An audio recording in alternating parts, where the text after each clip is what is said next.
Eto na po ata ang pinakamahabang upload natin na video kasi magluluto ho tayo ng sarsyadong panggasos at dinengdeng.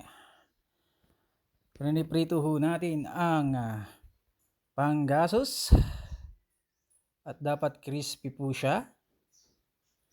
Crispy po ang ating pagpiprito. Pagkatapos ho nating maprito lahat ang panggasos, magpapainit ho tayo ng mantika at mag-prepare ng bawang, sibuyas at saka luya. At sa pamamaraan ko po ng pagluluto ay nagpainit ho ako ng mantika.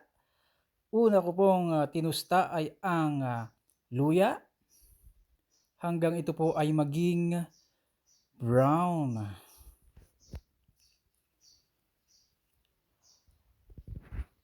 At para po hindi po tayo malito kung anong uunahin, sibuyas ba o bawang, ayan, pagsabayin ho na lang po natin para hindi ho tayo malito. At para maiwasan na ang bangayan kung ano ang mauuna, sibuyas ba o bawang, ayan, pinagsabay ko na. Ayan, mekos lang, mekos lang.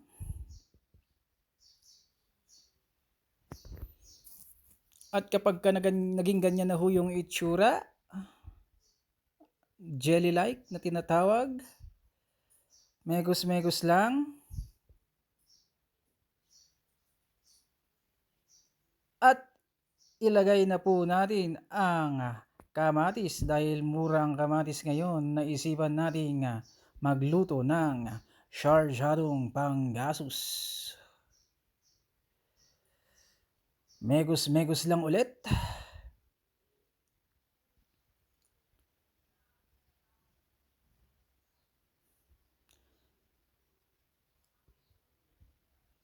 At ilagay ang cover. Hantayin maluto at ganito na po ang itsura.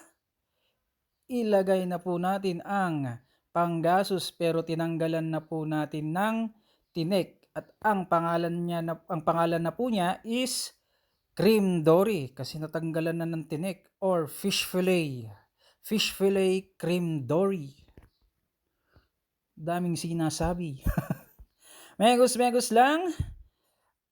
At kapag luto na, magluluto na ho tayo ng dinengdeng.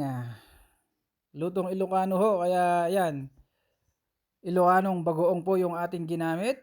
Bawang, sibuyas, luya at saka kamatis. Pero nauna po yung bawang, sibuyas at saka luya. At bago pong maluto yung sangkap na mga yon, bago ko po linagay yung kamatis. At ganito na po yung naging itsura niya. Linagay po natin ang sitaw.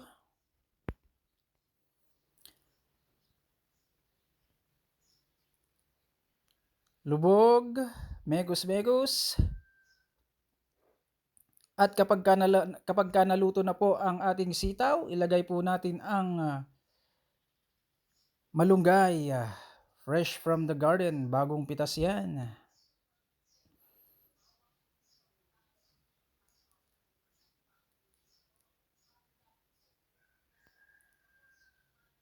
Lubog lang po natin. Hindi ko matanggal yung style ko na yan. Pag sa pagluluto ko na yan, linulubog-lubog ko ng ganyan eh. Tapos, ayan po yung ating natanggal na tinik. May taba-taba pa at saka may laman-laman po. Kaya naisipan kong magluto ng dinengdeng.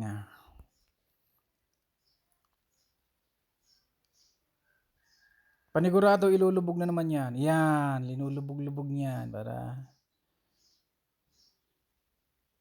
Yan, pagkatapos nating i-mekos or ihalo,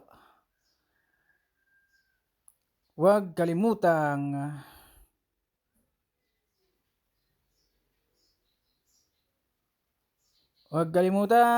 tikman. Apow! Nyaki din.